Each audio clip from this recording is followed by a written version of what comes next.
All right, Bosch dishwasher not starting, blinking. You see it's blinking it down there. I'm gonna show you how to fix this.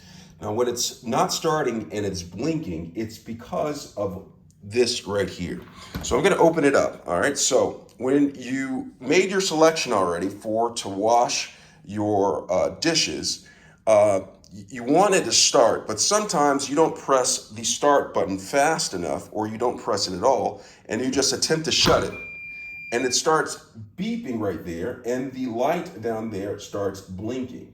Now, if it's blinking, there is an error with the dishwasher. Now, to alleviate this issue, what you'll want to do is open the dishwasher back open, right? It's open, everything's already been selected, all right, for the cycle.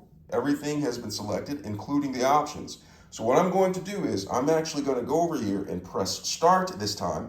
And when I press start, I have a few seconds to make sure the dishwasher door is shut in order for this to start. All right, so I'm going to go ahead and press this. And immediately I'm going to shut it.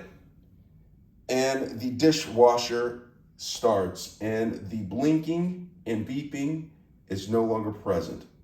I hope this is helpful. Thanks a lot for watching.